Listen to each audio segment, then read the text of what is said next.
بسم اللہ الرحمن الرحیم الحمد للہ رب العالمین والصلاة والسلام علی رسولہ الکریم وعلی آلہ واصحابہ اجمعین وعلی کل من تبعہم بإحسان الی یوم الدین۔ اما بعد، میرے محترم بزرگوں، دوستوں اور بھائیوں، السلام علیکم ورحمۃ اللہ وبرکاتہ۔ ایک حدیث میں یہ بات مروی ہے کہ ایمان کے دو حصے ہیں، ایک صبر اور ایک شکر۔ آدھا ایمان صبر میں ہے، آدھا ایمان شکر میں ہے۔ شکر کے بارے میں پچھلے 2-3 جمعوں میں نے گزارشات پیش کی تھیں کہ بندے کو اللہ تعالیٰ کا شکر ادا کرنے کا کس طرح اہتمام کرنا چاہیے۔ اللہ تبارک و تعالیٰ ہم سب کو اپنا شکر گزار بندہ بنائے اور شکر کی نعمت کو حاصل کرنے کی توفیق عطا فرمائے۔ اب دوسرا نصف، ایمان کا دوسرا حصہ جس کو آپ نے نصف قرار دیا، وہ صبر ہے۔ صبر کا مطلب عام طور سے یہ سمجھا جاتا ہے کہ انسان کو کوئی تکلیف پہنچی، کوئی غم ہوا، کوئی صدمہ ہوا تو اس پر آدمی واویلا نہ کرے بلکہ اللہ تعالیٰ کی تقدیر پر راضی رہے۔ اس کو عام طور سے صبر سمجھا جاتا ہے۔ اور اپنے کسی عزیز کا، اپنے کسی چاہنے والے کا انتقال ہوتا ہے تو اس وقت بھی صبر کی تاکید کی جاتی ہے۔ تو عام طور سے صبر کا مطلب ہم لوگ سمجھتے ہیں کسی تکلیف پر صبر کرنا، واویلا نہ کرنا، لیکن شریعت کی اصطلاح میں صبر کا لفظ بہت زیادہ وسیع ہے، اور صبر شریعت میں کہا جاتا ہے اپنے آپ کو قابو میں رکھنے کو، اپنے نفس کو قابو میں رکھنا۔ یعنی کسی وقت انسان کا نفس، یعنی خود انسان کی ذاتی خواہش یہ ہوتی ہے فلاں کام نہ کروں، لیکن اس وقت اس کی خواہش کو دبا کر، زبردستی دبا کر وہ کام کرنا، یہ صبر ہے۔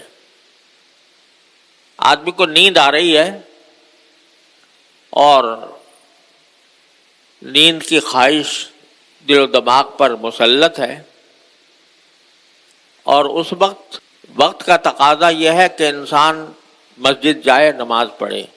فجر کے وقت میں آنکھ لگی ہوئی ہے اور کھل بھی گئی، لیکن نفس انسان کو مجبور کر رہا ہے کہ سوتے رہو۔ اب اس نفس کے اس تقاضے پر قابو پانا، اس پر زبردستی کر کے اٹھ جانا، یہ صبر ہے۔ جو کام کرنا ہے اس کام کے کرنے میں اگر انسان کی ذاتی خواہش رکاوٹ بن رہی ہے تو اس رکاوٹ کو ختم کر کے اپنے آپ پر قابو پا کر زبردستی کر کے وہ کام جو ضروری ہے وہ کر لیا جائے، اس کا نام صبر ہے۔ یعنی ایک قسم صبر کی ہے۔ آدمی اس پر ذرا غور کر لے کہ اگر کوئی آدمی کسی جگہ نوکر ہے، ملازم ہے، اس کے ملازمت پر جانے کا وقت آ گیا اور نیند بھی آ رہی ہے تو کیا کرے گا؟ کیا یہ کرے گا کہ کیونکہ نیند آ رہی ہے لہذا بھائی آج جائیں گے نہیں؟ پتہ ہے کہ اگر ایسا کروں گا تو چھٹی ہو جائے گی ہمیشہ کے لیے، لہذا وہ اپنے اوپر زبردستی کرتا ہے، زبردستی کر کے اٹھتا ہے۔ پتہ ہے کہ صبح سویرے میرا جہاز جانا ہے، مجھے جہاز میں سفر کرنا ہے یا ٹرین میں سفر کرنا ہے، مگر نیند آ رہی ہے تو کیا کرے گا؟ کیا نیند کے تقاضے پہ عمل کرے گا یا اس کو نیند کو زبردستی روک کر وہ یا ملازمت پر چلا جائے گا یا جہاز پر چلا جائے گا یا ٹرین پر چلا جائے گا. تو یہ صبر تو انسان کو اپنی عام زندگی میں کرنا ہی پڑتا ہے، اپنی دنیاوی منافع کے لیے کرنا پڑتا ہے، دنیاوی فوائد کے لیے کرنا پڑتا ہے. صبر کے بغیر انسان زندہ نہیں رہ سکتا. یہی وجہ ہے کہ جو آدمی اگر سوتا ہی رہے اور سستی آ رہی ہے، سستی کی وجہ سے آدمی گھر میں پڑا ہوا ہے، تو وہ نہ کھا سکتا ہے، نہ کما سکتا ہے، نہ اپنے نفس کے حقوق ادا کر سکتا. تو اپنے نفس کی خواہش کے برخلاف کسی کام پر اپنے آپ کو مجبور کرنا، یہ صبر ہے.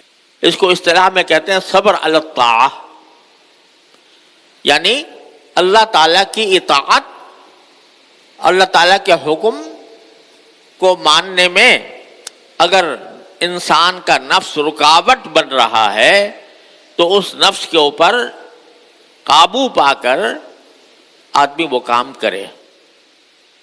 اس کو کہتے ہیں صبر علی الطاعہ. نماز کا وقت ہے اور دل چاہ رہا ہے کہ نہیں یا تو سو جاؤ یا گپ شپ ہو رہی ہے تو اس گپ شپ میں مزہ آ رہا ہے، اس گپ شپ میں لگے رہو اور نماز کا وقت نکل جائے. لیکن اس وقت میں اپنے آپ پر قابو پائے اور قابو پا کر وہ کام کر لے جو ضروری ہے. یہ صبر رہتا ہے.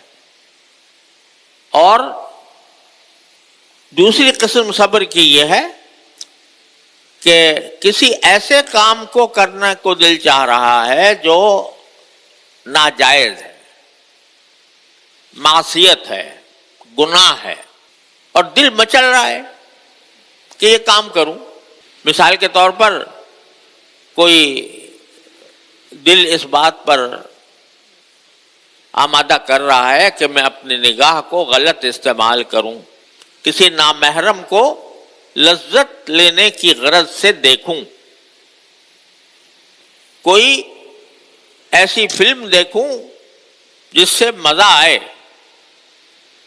تو اس وقت میں انسان اپنے اوپر قابو پا کر اس نگاہ کو وہاں سے ہٹا لے. یہ صبر ہے.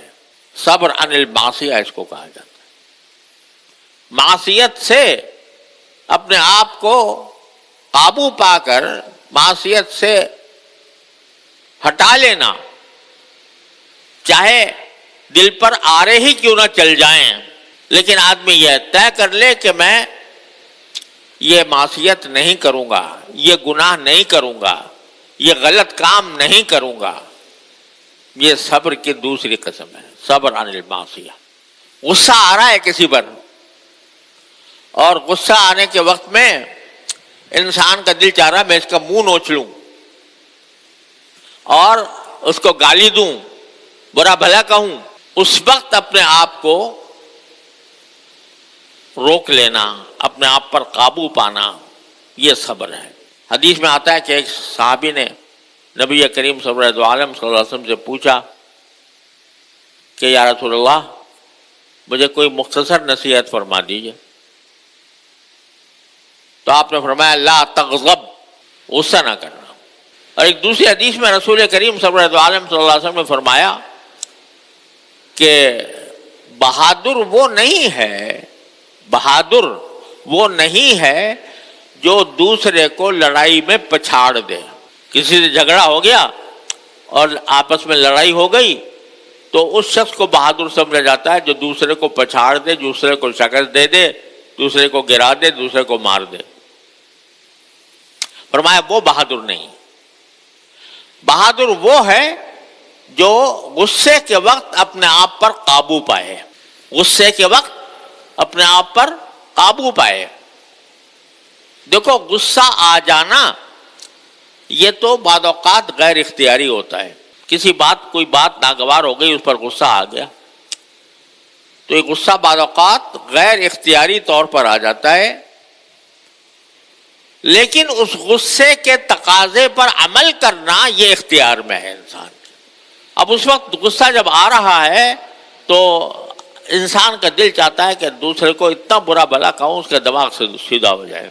اگر اس کو کوئی میں مار سکتا ہوں تو مار دوں، اور گالی دے سکتا ہوں گالی دے دوں، برا لفظ اس کے لیے استعمال کر لوں، لیکن یہ سوچ کر کہ اللہ تعالیٰ نے غصے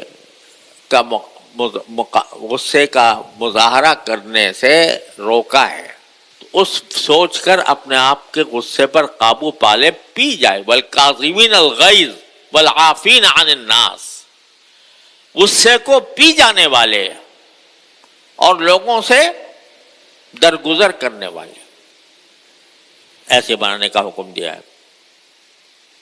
تو یہ جو ہے غصہ پی لیا اور غصے کا مظاہرہ نہیں کیا، گالی نہیں دی، مارا نہیں، تو یہ صبر ہو گیا، یہ صبر ہو گیا۔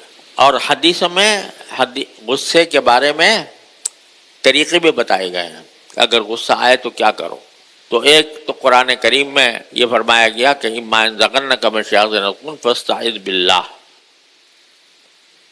یہ جو غصہ آتا ہے نا، یہ شیطان کا چوکا لگا دیتا ہے، اس سے غصہ آ جاتا۔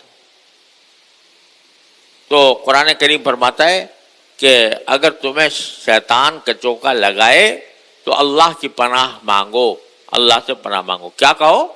اعوذ باللہ من الشیطان الرجیم۔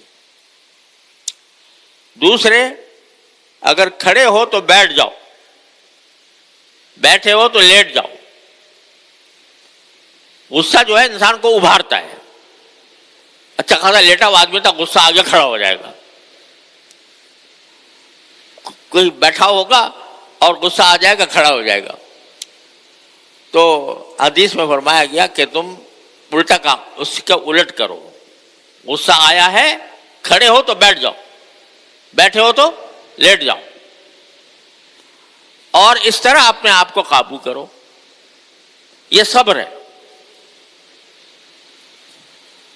تو ہر گناہ سے اور ناجائز کام سے یا نامناسب کام سے اپنے آپ کو روکنا، زبردستی روکنا، دل چاہنے کے باوجود روکنا، یہ صبر ہے۔ اور تیسری قسم وہ ہے کہ جب کوئی مصیبت پہنچے یا تکلیف پہنچے تو اس تکلیف کے اوپر انسان صبر کرے، یہ سوچ کر کہ اللہ نے یہ تقدیر میں لکھا ہوا تھا، میں اللہ تعالی کی مشیت پر راضی ہوں۔ ہاں، غم کا اظہار کرنے میں کوئی حرج نہیں، کوئی غم ہوا، صدمہ ہوا تو اس صدمے کا اظہار کرنے میں کوئی حرج نہیں، لیکن اللہ جل جلالہ کی تقدیر پر کوئی شکوہ نہ ہو، یہ ہے صبر علی المصیبہ، صبر علی المصیبہ۔ حضور اقدس صلی اللہ علیہ وسلم کے بڑے پیارے محبوب صحابہ کرام شہید ہوئے، صدمہ ہوا آپ کو، اور صدمے کی وجہ سے بعض اوقات آپ کے آنسو بھی بہے، لیکن آپ نے فرمایا کہ القلب یحزن والعین تدمع، دل تو غمگین ہے اور آنکھ سے آنسو بھی جاری ہیں، لا نقول الا ما یرضی اللہ سبحانہ وتعالی، لیکن زبان سے ہم کچھ اور نہیں کہیں گے سوائے اس بات کے جو اللہ کو راضی کرنے والی ہو۔ وہ کیا ہے؟ انا للہ و انا الیہ راجعون۔ تو ہر مصیبت کے وقت، ہر تکلیف کے وقت اللہ تعالیٰ کی مشیت پر راضی رہنے کے لیے انا للہ و انا الیہ راجعون کہنا اور کہتے رہنا، یہ صبر علی المصیبہ ہے۔ ایک مرتبہ چراغ جلتے جلتے بجھ گیا تو آپ نے انا للہ و انا راجعون فرمایا، تو پوچھنے والوں نے کہا کہ کیا یہ بھی موقع ہے انا للہ و انا راجعون کہنے کا؟ تو میں نے کہ انا للہ و راجعون اس وقت کہنا چاہیے جب کسی کا انتقال ہوا ہو۔ تو آپ نے فرمایا کہ نہیں، کیا تمہیں اس سے تکلیف نہیں پہنچی؟ چراغ بجھ گیا، تکلیف پہنچی یا نہیں پہنچی؟ پہنچی، تو ہر تکلیف پر انا للہ و انا الیہ راجعون کہنا یہ بھی صبر کا حصہ ہے، صبر علی المصیبہ۔ ہمارے یہاں بجلی چلی جاتی ہے تو کیا کہنا چاہیے؟ انا للہ و انا الیہ راجعون۔ کوئی بھی ناگوار بات پیش آئے تو انا للہ و انا الیہ راجعون کہہ کر اس کو اللہ کے حوالے کر دینا، یہ صبر علی المصیبہ ہے۔ تو اگر آپ غور کرو تو پوری شریعت صبر کے اندر داخل ہے۔ جو ضروری کام ہے وہ اس کام کو کرنے کے لیے نفس کو مجبور کرنا، جو کام کرنے کے نہیں ہیں ان سے روکنے کے لیے اپنے آپ کو مجبور کرنا، اور کوئی تکلیف دہ بات پیش آ جائے تو اس تکلیف دہ بات کے اوپر انا للہ و انا الیہ راجعون کہنا، اور یہ کہنا کہ یہ مقدر تھا، تقدیر تھی، تقدیر کا شکوہ ہم نہیں کرتے، اللہ تعالیٰ کو کی مشیت وہ جانتا ہے کہ کس وقت کیا فیصلہ کرنا ہے، اسی کے حوالے کرتے ہیں، اور اس کی تقدیر پر کوئی شکوہ نہیں کرتے، چاہے دل میں غم کے طوفان اٹھ رہے ہوں، چاہے آنکھوں سے آنسو جاری ہوں، لیکن بات زبان پر یہی ہوگی کہ انا للہ و انا الیہ، ہم سب اللہ کے ہیں، اللہ کے پاس لوٹنے والے ہیں۔ تو یہ کیا ہے؟ یہ صبر ہے۔ تو اگر دیکھو تو پوری شریعت اس میں آ جاتی ہے، صبر میں۔ اسی وجہ سے قرآن کریم نے اللہ تبارک و تعالیٰ نے بار بار یہ فرمایا کہ جنت جو ملے گی نا انسان کو، وہ صبر کی وجہ سے ملے گی۔ اولئک یجزون الغرفۃ بما صبروا، ان کو یعنی مومن، اچھے مومنوں کو جو جنت کے بالا خانے ملیں گے، جو جنت کے بالا خانہ کیوں ملے گا؟ بما صبروا، کیونکہ انہوں نے صبر سے کام لیا تھا۔ یہی صبر، تینوں قسم کے صبر۔ جب کسی بات کے کرنے کا وقت آتا تھا تو اپنے نفس کی بات نہیں مانتے تھے، شریعت کی بات مانتے تھے، اس پر عمل کرتے تھے۔ جب کسی چیز سے رکنے کا موقع آتا تھا تو اپنے نفس کی بات نہیں مانتے تھے، شریعت کی بات مانتے تھے اور رک جاتے تھے۔ مصیبت آتی تھی تو اللہ کے سے کوئی شکوہ نہیں ہوتا تھا، بلکہ اس پر اللہ تعالیٰ کی مشیت پر راضی ہوتے تھے۔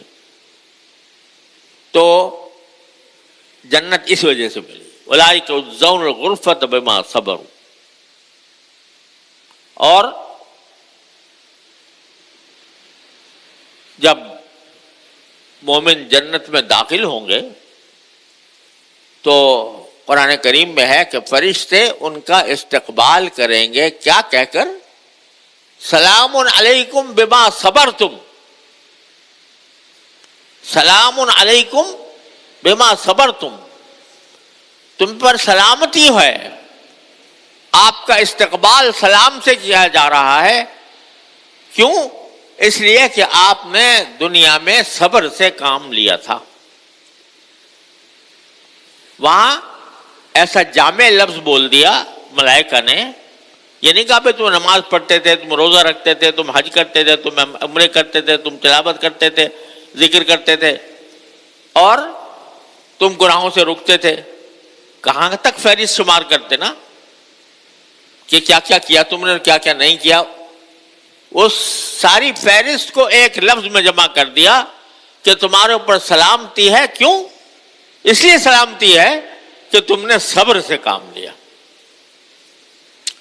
اور قرآن کریم نے فرمایا انما یوفی الصابرون اجرہم بغیر حساب، صبر کرنے والوں کو اللہ تبارک و تعالی اجر بے حساب دے گا۔ بعض اعمال ایسے ہیں جن کے ثواب قرآن و حدیث میں بیان کر دیے گئے ہیں۔ مثلا صدقہ کرنے کے بارے میں قرآن کریم نے کہا کہ ایسی آیت نازل فرمائی جس میں یہ کہا گیا کہ ایک صدقے کا ثواب 700 گنا ملے گا. 700 گنا. 1 روپیہ دیا تم نے اللہ کے راستے میں تو وہ 700 گنا اجر ملے گا 1 روپے کے اوپر. 700 روپے کے برابر.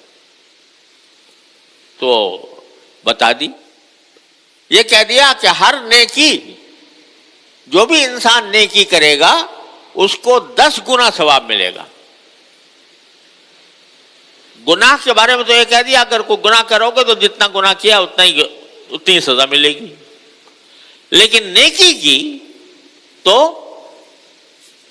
ایک نیکی پر 10 گنا ثواب. تلاوت قرآن کے بارے میں فرما دیا کہ جب تم قرآن کی تلاوت کرتے ہو تو ہر حرف پر 10 نیکی کا ثواب تمہیں ملتا ہے. تو مختلف نیکیوں پر اللہ تبارک و تعالی نے ثواب کی تعیین بھی فرما دی کہ فلاں ثواب ملے گا. کسی میں جو شخص مسجد کی تعمیر کرے گا تو اس کو اللہ تعالیٰ جنت میں ایک محل اس کے لیے تیار کر دیں گے. تو مختلف نیکیوں پر مختلف اجر و ثواب کے وعدے فرمائے گئے ہیں قرآن کریم میں اور سنت نبی کریم سرور دو عالم صلی اللہ علیہ وسلم. لیکن صبر کے بارے میں فرماتے ہیں انما یوفی الصابرون اجرہم بغیر حساب. صبر کرنے والوں کو ان کا اجر بے حساب دیا جائے گا. کوئی گنتی نہیں ہے اس کی، کوئی مقدار متعین نہیں ہے.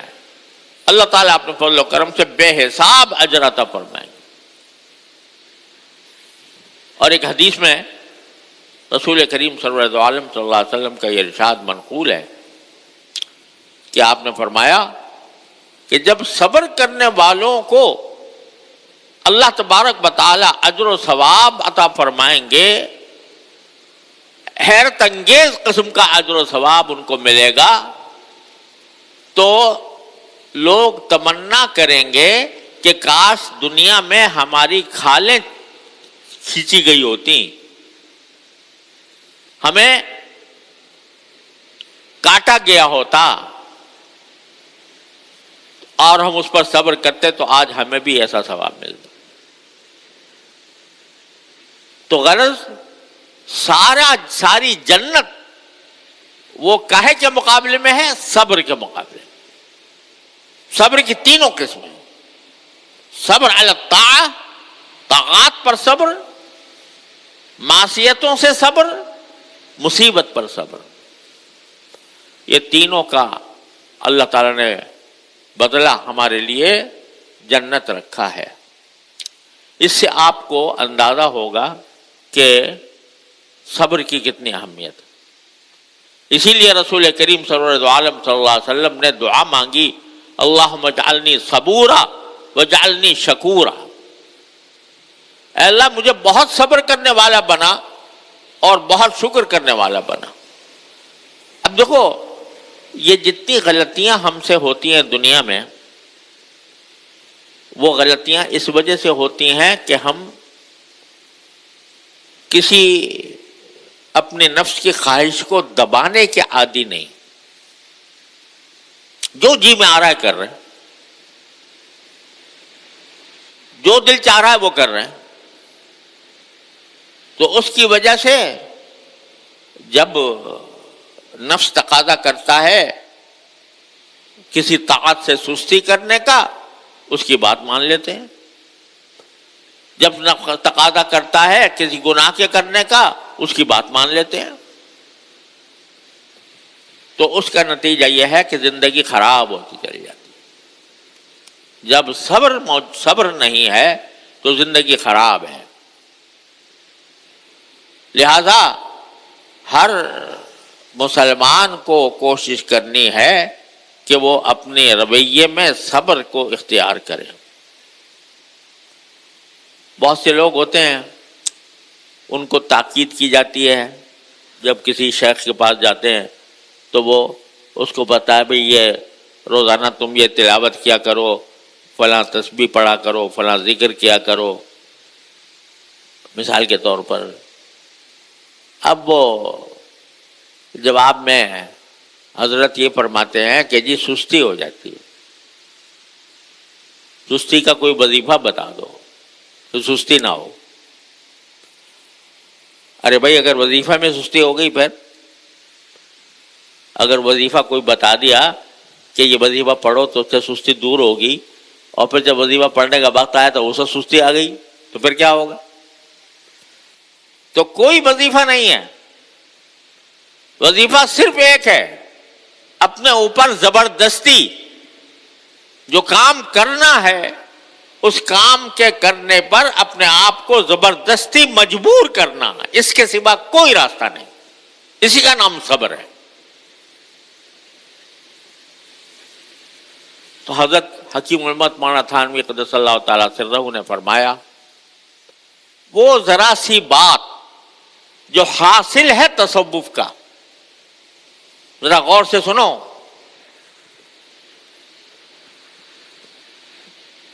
یہ کون کہہ رہا ہے؟ جس کی ساری زندگی تصوف اور طریقت کے منازل طے کرنے میں گزری، وہ کہہ رہا ہے وہ ذرا سی بات جو حاصل ہے تصوف کا، وہ یہ ہے کہ جس کام ضروری کام کے کرنے سے سستی ہو، سستی کا مقابلہ کر کے وہ کام کرے، اور جس معصیت سے رکنے میں سستی ہو اس معصیت سے اپنے اوپر زبردستی کر کے اس سے رکے۔ فرمایا جس کو یہ حاصل ہو گیا تو اس کو وہ اعلیٰ درجے کا صوفی، اعلیٰ درجے کا ولی، اعلیٰ درجے کا بزرگ بن گیا۔ اسی سے تعلق مع اللہ پیدا ہوتا ہے، اسی سے ترقی کرتا ہے۔ اپنے نفس پر زبردستی کرنا اللہ کی خاطر، یہ صبر کا خلاصہ ہے، اور اس پر بے حساب اجر کا وعدہ ہے۔ یہ ایک ایسی کانٹے کی بات ہے کہ اگر ہمارے دلوں میں اتر جائے اور ہمارے عمل میں آ جائے تو ساری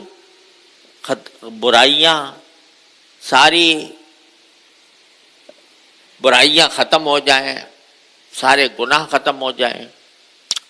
اللہ تبارک و تعالیٰ اپنے فضل و کرم سے ہمیں یہ وصف عطا فرما دے، صبر کا وصف۔ اپنے کو اس کے لیے عادی بنانا پڑتا ہے۔ کہنے کو میں نے کہہ دیا، سننے کو آپ نے سن لیا، لیکن عمل کے لیے ضرورت ہوتی ہے اس پر مشق کرنے کی، اس کی مشق کرنے کی، کہ جب موقع آئے تو یاد آ جائے کہ بھئی ہاں مجھے صبر کرنا ہے۔ تو جب 1 مرتبہ، 2 مرتبہ، 3 مرتبہ، 10 مرتبہ اپنے آپ کو اس کا عادی بنائیں گے تو وہ صبر انسان کی خاصیت میں داخل ہو جائے گا۔ اگر 1-2 مرتبہ غلطی ہو گئی، گھبرانا نہیں۔ 1-2 مرتبہ اگر غلطی ہو گئی تو گھبرانا نہیں، مایوس نہیں ہونا، لیکن عزم کو تازہ کر لینا، دوبارہ استغفار کر کے، توبہ کر کے دوبارہ عزم کو تازہ کر لو، اور یہ سمجھو کہ میں اس صبر کی صفت کو اپنی لازمی صفت بناؤں گا، بنا کر رہوں گا، مشق کر کے، تجربہ کر کے۔